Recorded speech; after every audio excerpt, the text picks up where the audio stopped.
Buenos días. ¿Se oye bien hasta atrás? ¿Sí? Bueno, hermanos, les pido que me acompañen en oración. Señor y Padre Celestial, como cada domingo, te damos gracias porque nos permites estar acá, porque la adoración comunal, Señor, a tu nombre, es un privilegio que debemos aprender a valorar cada vez más, Señor.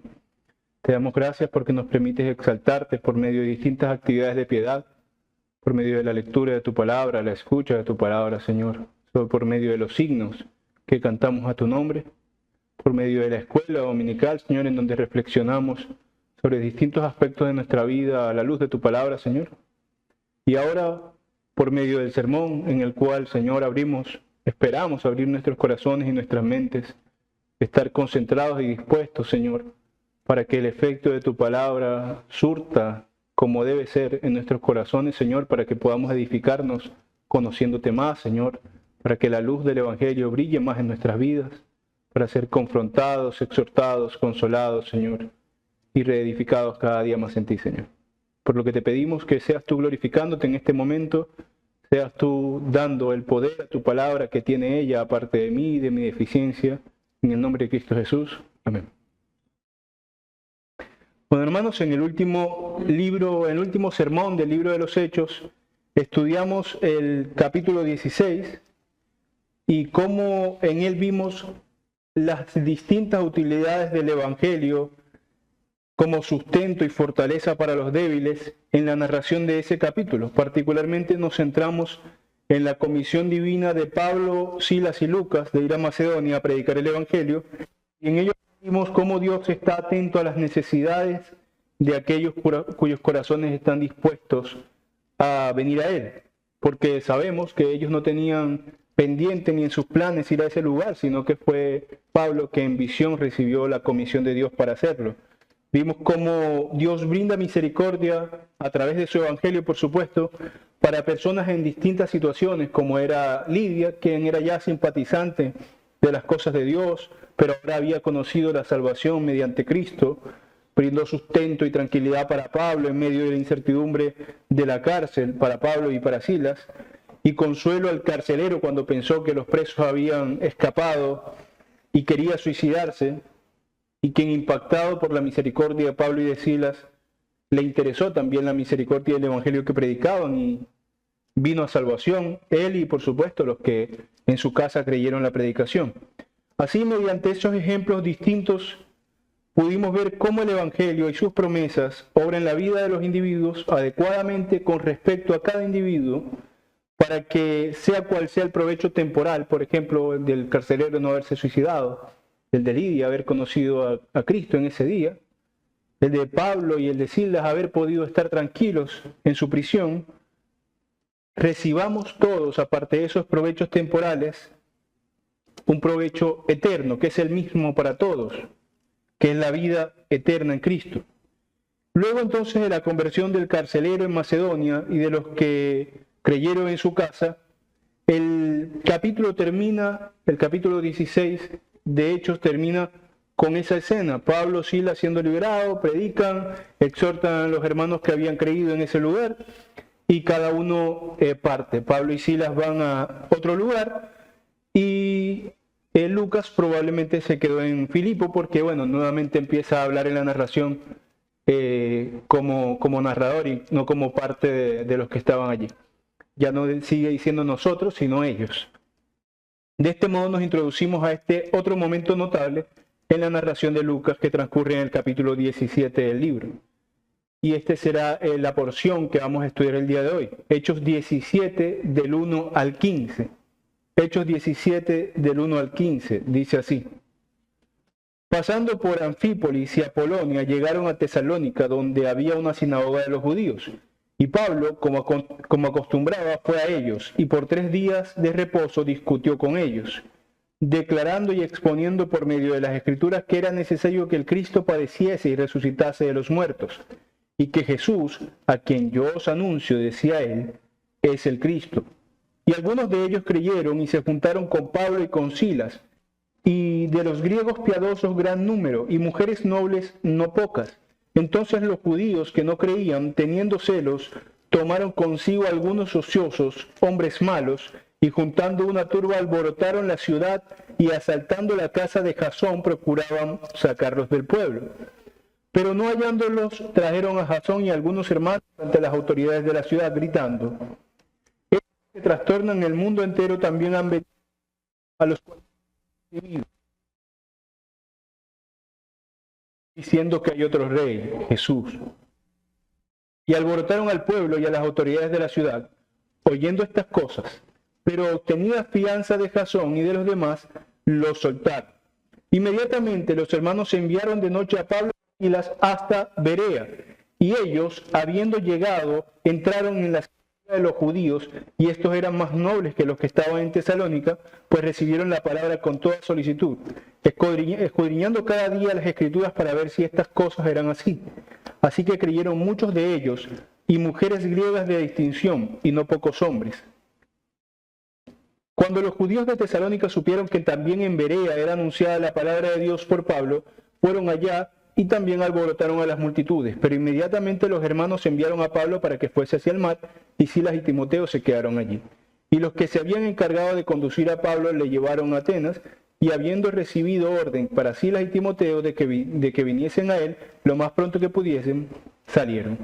Entonces, en el capítulo 16, hermanos, tuvimos la ocasión de hablar de algunos beneficios y misericordias del Evangelio. Ahora en este capítulo tendremos la oportunidad de hablar sobre el medio predilecto de difusión del Evangelio, sobre la Escritura, dando así el título para el sermón de hoy: Las Escrituras, testimonio de Cristo.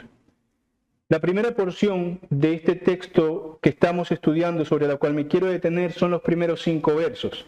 Hechos 17 del 1 al 5. Les recuerdo, dice así: pasando por Anfípolis y Apolonia, llegaron a Tesalónica, donde había una sinagoga de los judíos. Y Pablo, como acostumbraba, fue a ellos. Y por 3 días de reposo discutió con ellos, declarando y exponiendo por medio de las Escrituras que era necesario que el Cristo padeciese y resucitase de los muertos, y que Jesús, a quien yo os anuncio, decía él, es el Cristo. Y algunos de ellos creyeron y se juntaron con Pablo y con Silas. Y otros no creyeron y hicieron turba. Lo interesante acá es lo que hizo Pablo al llegar al lugar. Esa es la primera cosa que debemos notar. Pablo, en esta nueva misión evangelística, inició su trabajo como acostumbraba a hacer, como ya hemos visto en otras ocasiones, como el mismo Lucas señala. Esto es, que cuando llegó a una ciudad nueva, como en otras veces se observa en sus distintas misiones, llegó primeramente a la sinagoga, primeramente a los judíos. Y esto, por cierto, es un comportamiento previsible, natural, porque los judíos no solamente ocupaban claramente un lugar de preeminencia en el plan de redención del Señor. No solamente por ellos había llegado primeramente las cosas del Señor, sino que además, en términos evangelísticos, era más fácil que Pablo llegara a predicar a los judíos, porque los judíos ya estaban intelectualmente preparados, estaban en términos de conocimiento preparados para el mensaje del Evangelio, dado que el cristianismo que predicaban estos hombres, Pablo, los apóstoles y los demás discípulos, era una continuación, una completación de la revelación que ya los judíos tenían. Mientras que un gentil hubiera necesitado más tiempo para entender estas cosas, Pablo le llega a los judíos primeramente completando lo que a ellos les faltaba. Hay algo notable en la declaración de Lucas sobre la predicación de Pablo. Lucas dice que Pablo estaba en la sinagoga declarando y exponiendo por medio de las Escrituras que era necesario que el Cristo padeciera, por el contexto muriera, y resucitase de los muertos, y que ese Mesías era Jesús. Este contenido de la predicación de Pablo es importante. Esto es lo mismo que Pedro ya había hecho, que el mismo Pablo había hecho en otras ocasiones. Pero este contenido es importante porque la fórmula que utiliza Lucas aquí no es accesoria. Es notable que la fórmula para la labor del Mesías que utiliza Lucas era necesario que padeciera y resucitara. Como primer énfasis acerca de las Escrituras en nuestra reflexión, el primer punto que trataremos: las Escrituras y el Mesías sufriente. El adjetivo sufriente, junto al título de Mesías, es porque, como dije, Pablo predica particularmente a los judíos porque ya ellos conocían parte del mensaje que el Evangelio predica. ¿Cuál es parte del mensaje que el Evangelio predica? El mensaje de un redentor, por ejemplo, de un liberador. Ellos ya tenían el contenido de parte de ese mensaje, que la humanidad estaba necesitada de salvación. Ellos también entendían que la humanidad estaba necesitada de acercarse a Dios. Ellos entendían que había un solo Dios sobre todas las cosas, etc. Entonces ellos estaban bastante preparados para recibir el mensaje, conocían acerca de la necesidad del Mesías. Entonces Él no les iba a decir lo que ya sabían. Él venía a decirles lo que les faltaba saber. El conocimiento que tenían era verdadero en función de lo que habían tenido anteriormente, pero era incompleto. Los judíos sabían que había de venir un Mesías. Sabían que había venido ya, por ejemplo. Y no sabían tampoco, por supuesto, que además era Jesús, aquel hombre que recientemente había muerto. Y no sabían esto porque habían fallado en entender en qué consistía la naturaleza del Mesías que esperaban. Ellos sabían, por ejemplo, que el Mesías sería un rey poderoso. Por ejemplo, el Salmo 2 dice: ¿por qué se amotinan la gente si los pueblos piensan cosas? Se levantarán los reyes de la tierra y príncipes consultarán unidos contra Jehová y contra el ungido, contra el Mesías, diciendo: rompamos sus ligaduras. Pero en el 6 dice: he puesto mi rey sobre Sión, mi santo monte. Entonces sabían que este ungido de Jehová, este Mesías, como aclaración, Mesías, ungidos son lo mismo, Mesías y ungido. Cristo también es lo mismo. Ellos sabían que iba a ser una persona de la realeza, una persona poderosa. Sabían que el Mesías sería entonces, si era de la realeza, de la casa de David, porque cualquier persona de la realeza tenía de la casa de David, de la casa de Judá. Sabían que traería saciedad al necesitado, porque por allá Isaías también menciona algunas cosas sobre eso. Recuerden que algunas poblaciones de los judíos, cuando Jesús hizo la multiplicación, ¿qué querían ellos? Hacerlos rey. Ellos estaban muy interesados en un rey que saciara. Sabían, por ejemplo, que el Mesías restablecería la paz de Israel, restablecería el reino de Israel, restablecería el poder de Israel sobre las otras naciones, pero no estimaban, por supuesto, y no se ajustaba a sus expectativas, que este Mesías en su primer día de nacido fuera arrollado en el medio del comedero de animales, en un pesebre. No estimaban que sería vituperado, rechazado, maltratado, torturado, castigado injustamente, asesinado en la cruz. Porque obviamente todas esas cosas no son demasiado dignas de aquel rey poderoso que esperaban. Ellos sabían estas cosas de Jesús, pero no habían visto los judíos claramente y tenían que entenderlo para así entender la majestad de Jesús. ¿Cómo es que Jesús haría estas cosas? ¿Cómo es que sí es cierto que en este Mesías alcanzarían salvación, pero que este Mesías no era de las características que ellos esperaban? Porque ese hombre débil, colgado en un madero, no es débil ahora, sino tan poderoso como esperaban que fuera. De hecho, más poderoso que lo que ellos hubieran esperado que fuera el Mesías. Probablemente ningún judío hubiera dimensionado que el Mesías sería Dios mismo. Probablemente ningún judío esperaba eso. Los judíos esperaban que fuera un varón del Señor, guiado por el Señor, avalado por el Señor, con los enemigos en sus manos, pero quizás no se esperaba que fuera Dios mismo encarnado.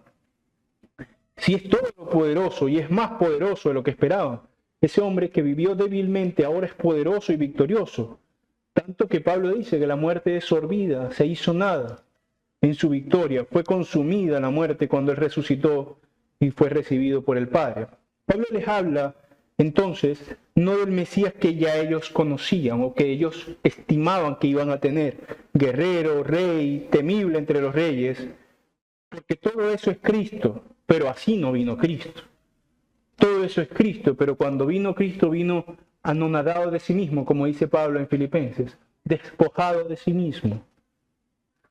Él les hablaba del Mesías que ellos no entendían que tenía que venir, del siervo sufriente, el Mesías sufriente, algo totalmente inesperado para ellos. El apóstol, mediante, y esto es lo importante porque es nuestro de la enseñanza de hoy, mediante las Escrituras, les demostró que el Mesías era este.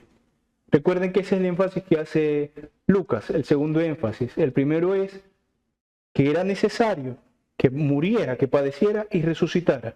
Eso era la primera cosa imprevista, que tenía que sufrir, era un Mesías sufriente, pero que era Jesús.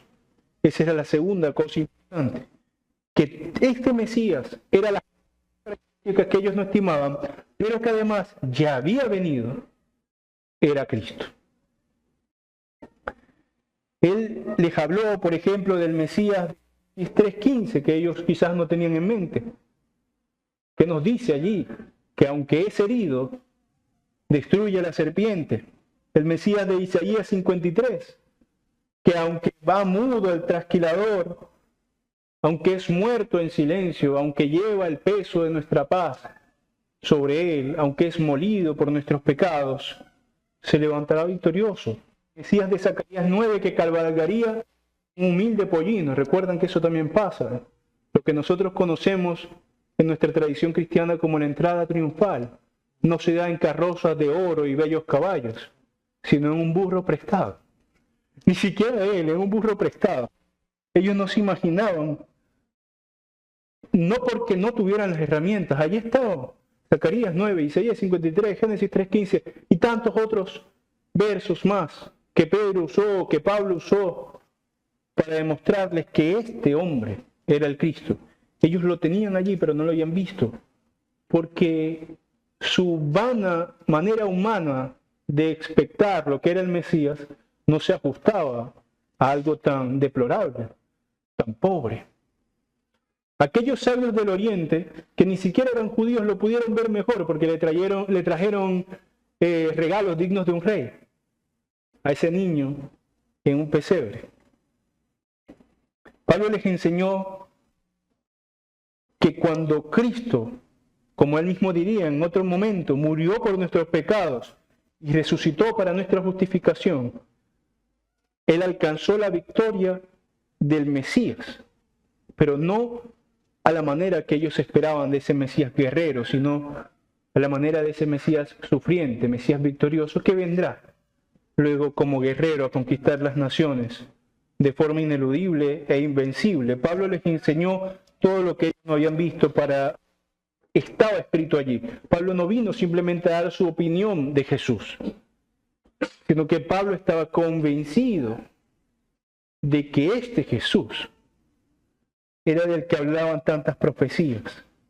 Él vino a decirles cómo las Escrituras, que son el más pleno testimonio de Cristo, apuntaban a que este Cristo era aquel hombre que había muerto y resucitado. Y como también era de costumbre, ante este mensaje encontró oposición, pues muchos en su necedad, quizás no queriendo aceptar que han estado tanto tiempo equivocados sobre la salvación, pues se molestaron, ya vimos lo que pasó, querían incluso atraparlos, pero ellos siguieron a otro lugar. Ellos fueron a un lugar llamado Berea, y esos eventos también nos servirán para hablar algo sobre las Escrituras. Lo primero que he querido mostrar sobre las Escrituras fue este aspecto de boca de Pablo, a través de este ejemplo que nos da con la interacción que tiene allí con estos judíos, que las Escrituras nos muestran, ahora más por supuesto que antes, pero desde aquel entonces, al Mesías como había de venir, que nosotros no surgimos, la fe cristiana no surge del vacío, no fue una deformación del judaísmo, fue la verdadera interpretación, y que la fuente de esa verdadera interpretación es una y es clara, las Escrituras. Por eso el énfasis de Lucas en decir que Pablo les mostró esta necesidad de padecimiento y resurrección y esta identidad del Mesías con Cristo, con Jesús, mediante las Escrituras. Continúa Hechos 17:10 al 12. Hechos 17:10 al 12. luego de que pasó todos estos problemas de que los quería meter preso, dice: inmediatamente los hermanos enviaron de noche a Pablo y a Silas hasta Berea, y ellos, habiendo llegado, entraron en la sinagoga otra vez de los judíos, y estos eran más nobles que los que estaban en Tesalónica, el lugar donde venían hace un momento, pues recibieron la palabra con toda solicitud, escudriñando cada día las escrituras para ver si estas cosas eran así. Así que creyeron muchos de ellos, y mujeres griegas de distinción, y no pocos hombres. Ahora vemos que también en Berea la agenda evangelística de Pablo operó de forma similar. Primero fue a la sinagoga a predicar a los judíos.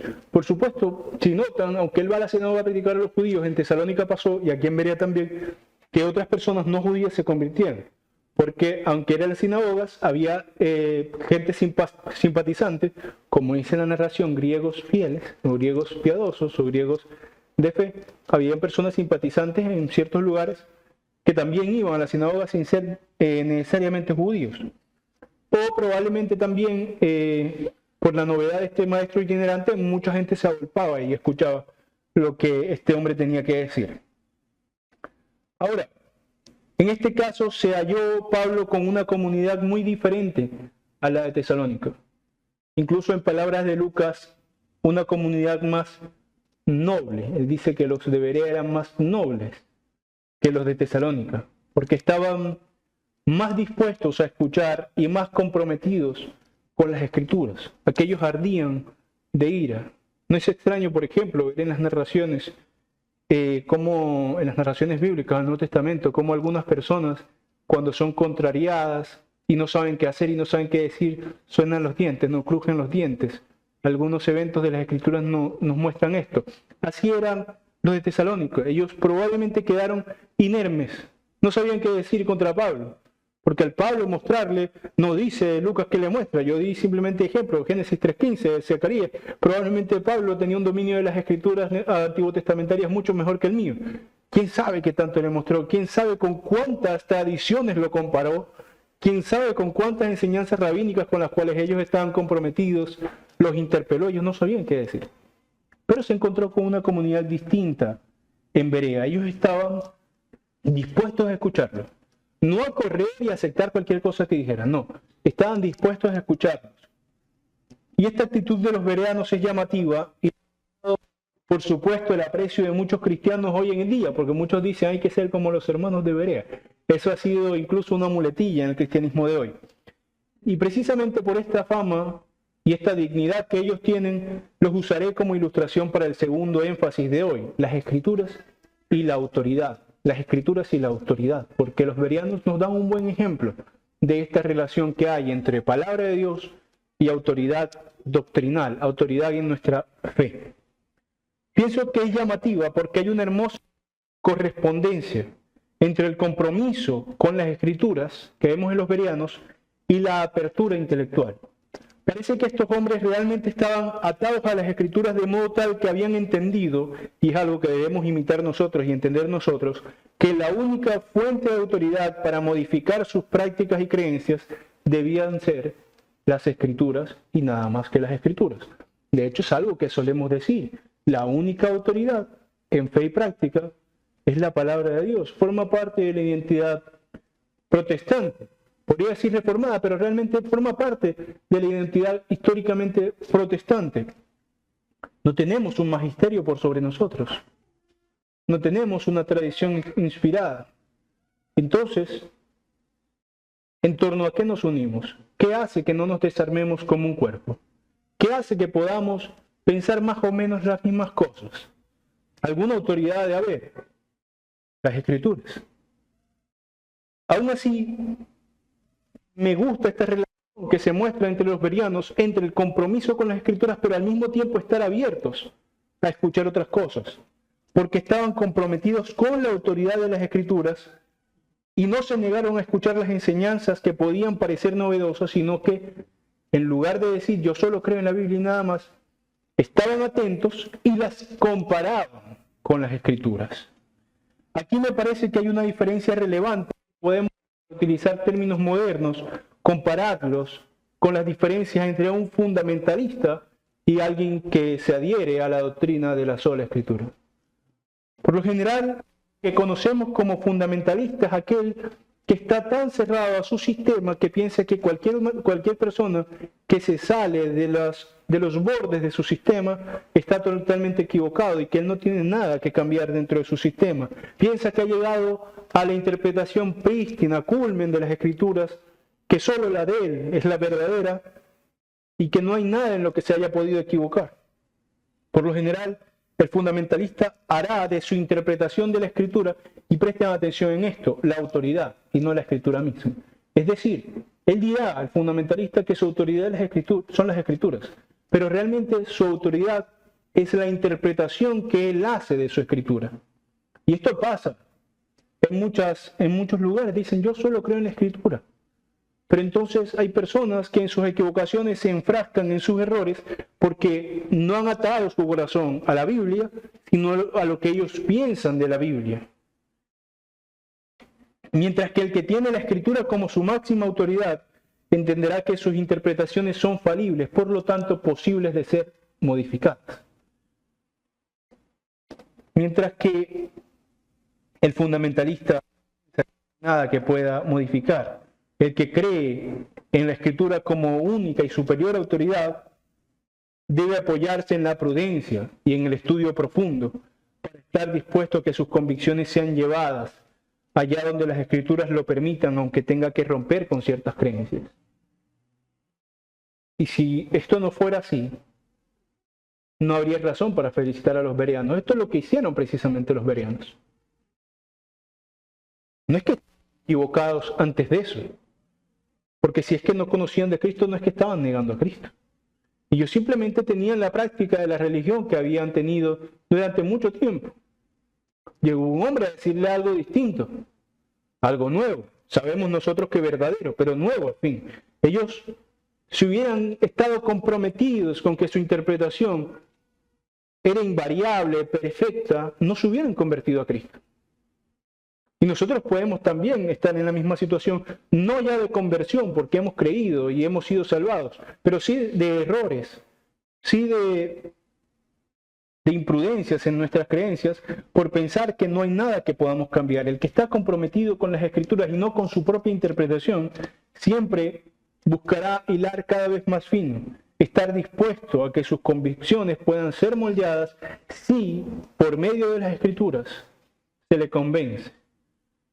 Ese, por cierto, es una de las frases famosas de Lutero, ¿no? Cuando lo criticaban por el pequeño revuelo que estaba haciendo con sus ideas acerca de la justificación, de las prácticas equivocadas de la Iglesia con respecto a los indultos y todas estas cosas.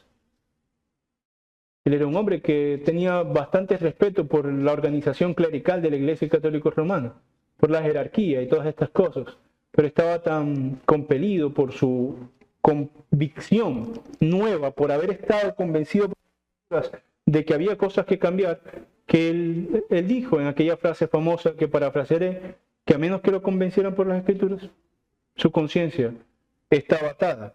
Este es el buen ejemplo que vemos mucho antes que Lutero en los bereanos, que estaban escuchando cosas que seguramente parecían convincentes, porque el solo hecho de que los motivara a estudiar es que estaban escuchando cosas que los movió, pero no podían creerlas enseguida. Hicieron bien. No es que fueron tercos, no, hicieron bien. Ellos fueron a la única autoridad que entendían que había, por sobre cualquier otra cosa, a comparar a ver qué es lo que podían creer. Pero muchos hoy, diciendo que su autoridad es la Biblia, realmente su autoridad son ellos mismos. Esto es fácil de ver en muchos cristianos, como por ejemplo en iglesias muy grandes, como la Iglesia Católica Romana, por mencionar alguna, en la que están clara y lamentablemente la mayoría de sus practicantes, quizás algunos no, pero la mayoría están clara y lamentablemente sumidos en la idolatría. Y en otras prácticas quizás no tan aberrantes, quizás un poco menos molestas, pero también indeseadas. Y no pueden salir de ellas, quizás A veces no por falta de disposición de algún que otro feligrés o de algún que otro sacerdote que pueda determinar que hay cosas que deberían cambiar, sino por la misma relación que ellos tienen con la autoridad. Ellos han puesto a la Biblia en el mismo nivel de autoridad, por ejemplo, que el magisterio o que el Papa. Entonces, su propia forma de relacionarse con las Escrituras les impide perfeccionarse. Porque si es que alguna voz disidente sale, le dirán, bueno, pero si vamos al Dessinger, al compendio de doctrina católica, de todos los concilios, de todas las disposiciones, de todas las encíclicas, no puedes decir eso, dice otra cosa.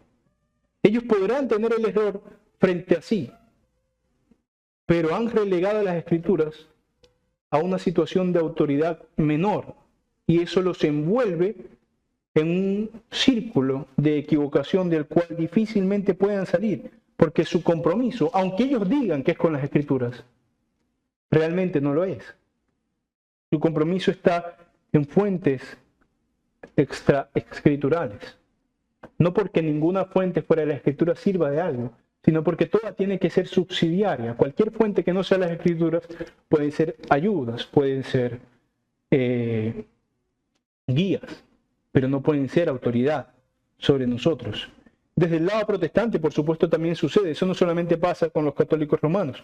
Por ejemplo, en las sectas heréticas, como los unicitarios, y sus equivocadas interpretaciones acerca de la Trinidad, ellos están tan envueltos en su interpretación particular de las Escrituras que ignoran, por otro lado, cometen el error contrario. El católico le da a la tradición un poder que no debería tener. Estos otros ignoran toda la cristiandad que ha existido antes de ellos y creen que han recibido una luz que más nadie ha recibido y creen que ellos tienen unas capacidades que más nadie tiene y no escuchan razones, porque realmente su compromiso no son las Escrituras, sino su propia comunidad. Su compromiso es su propia interpretación, su autoridad son ellos mismos. Pero así no fue en Berea, sino que ellos son el buen ejemplo práctico de lo que significa tener a las Escrituras como la autoridad en fe y práctica. No fueron corriendo tras el nuevo mensaje de Pablo diciendo, sí, te creemos porque hablas muy bien, pero tampoco se negaron a escuchar, sino que fueron a las Escrituras, dice Lucas, para ver si estas cosas eran así. Pablo les estaba diciendo algunas cosas que quizás tenían sentido, pero ellos fueron a su única autoridad para ver si estas cosas eran así, a ver si no había algún invento por parte del apóstol Pablo. Atendieron a la revelación, a los testimonios, y esto es importante, en donde tenemos que tener equilibrio. La principal autoridad era la revelación, la Biblia. También escucharon los testimonios dados por el apóstol Pablo, y también los razonamientos, es decir, las interpretaciones de las Escrituras. Pablo, probablemente con todo lo que había pasado en Jerusalén, habló sobre los textos, interpretándolos, y ellos, teniendo los textos interpretados por parte de Pablo, teniendo los testimonios, fueron a las Escrituras a ver si estos testimonios y estos textos eran consecuentes con las Escrituras. Pablo lo dice en algún momento, puede haber cosas en este mundo que sean maravillosas, hasta milagrosas. Pablo exagera y dice, si aún un ángel del cielo, o sea, si ocurriera en este preciso momento un milagro y se rompe el techo y cae un ser de luz frente a nosotros y nos dice una cosa que no es consistente con el Evangelio, ¿qué dice Pablo? Se anatema. Aun si un ángel del cielo les dice algo distinto, no lo escuchen. Porque si tú tienes un testimonio asombroso, como lo fue la historia de Cristo, pero una historia asombrosa, y una interpretación atractiva de las Escrituras, pero cuando vas a la revelación no es consistente con la revelación, entonces debes rechazarla. Los bereanos atendieron a las tres cosas. El ejemplo de algunos hermanos católicos romanos es aquel vicio de atender más a la tradición, testimonios e interpretaciones y dejar de lado las Escrituras mismas como autoridad. El otro vicio de estos, que preferiré no llamar hermanos unicitarios, que están en herejía, que niegan la naturaleza del Señor, de Dios, es otro. Ellos no atienden entonces a las correctas interpretaciones, ellos son unos neófitos. No saben ni cómo estudiar la Biblia y piensan que la han entendido. No atienden tampoco al testimonio de la iglesia, de la historia, sino que solamente van como cojos queriendo correr un maratón a pensar que entienden y saben cómo estudiar las Escrituras. Y pecan al decir atrocidades acerca de nuestro Señor. Estos bereanos tomaron la mejor decisión. Tenían estos tres elementos importantes. Escucharon los testimonios maravillosos y las interpretaciones coherentes, claro. Y fueron a las Escrituras a ver si esto tan bonito era verdadero. Y al darse cuenta que sí lo era, al haber estado convencidos de la revelación y de los razonamientos de Pablo, muchos creyeron y otros no, como sucede siempre. Pero a nosotros nos quedó un gran testimonio de cómo debe ser nuestra relación con la autoridad de las Escrituras, porque las Escrituras son el testimonio más fiel de Cristo, más que cualquier otra tradición, más que cualquier otra cosa. Son el testigo fiel de Cristo, inanimado. Usaré también el caso de los judíos de Berea para ilustrar el último énfasis que quiero hacer en la reflexión de esta mañana. Las Escrituras y su propósito singular en Cristo. Las Escrituras y su propósito singular en Cristo. Dice Hechos 17:11 que ellos, escudriñando cada día las Escrituras, lo hacían para ver si estas cosas eran ciertas. Y uso este pequeño que sirve de buen ejemplo que nos dan los bereanos para ir a otro lugar de la Biblia. Ahora a unas palabras que dice el mismo Señor Jesús a sus contemporáneos en el contexto de la incredulidad de ellos sobre su persona.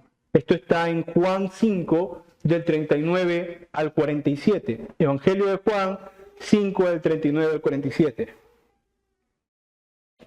Dice así: escudriñad las Escrituras. En otras versiones dice, ustedes escudriñan las Escrituras, ustedes estudian las Escrituras. Porque a vosotros, en ellas tenéis la vida eterna. Y ellas son las que testimonio de mí, y no queréis venir a mí para que tengáis vida. Gloria de los hombres no recibo, mas yo os conozco que no tenéis amor de Dios en vosotros. Yo he venido en nombre de mi Padre y no me recibís. Si otros vinieren en su propio nombre, a ese recibiréis. ¿Cómo podéis vosotros creer, pues, si recibís gloria los unos de los otros y no buscáis la gloria que viene del Dios único? No penséis que yo voy a acusaros delante del Padre. Hay quien os acusa, Moisés, en quien tenéis vuestra esperanza. ¿Por qué dice Jesús estas cosas? Lo responde en el 46. Porque si creyeseis a Moisés, me creeríais a mí, porque de mí, de Cristo, escribió él. Pero si no creéis a sus escritos, ¿cómo creeréis a mis palabras? El mismo Cristo Jesús no reclamó su naturaleza en lo que él opinaba. Él no reclamó su autoridad en lo que él opinaba. Él reclamó su autoridad en que en su persona se estaba cristalizando lo que ya se había dicho. Él les dijo, no me creen a mí. No creen la Biblia. Porque deberían creerme no porque yo busco aceptación de ustedes con lo que hago, sino porque la Biblia, las Escrituras, en este caso, como dice él, hablan de mí. Ustedes escudriñan las Escrituras porque a vosotros les parece que en ellas hay vida eterna. Tienen razón, por supuesto. Y Jesús les dice, ellas dan testimonio de mí. En las Escrituras hay vida eterna. Porque hay testimonio de Cristo. Y creo que las palabras del Señor Jesús son ejemplificantes de lo que quiero apuntar.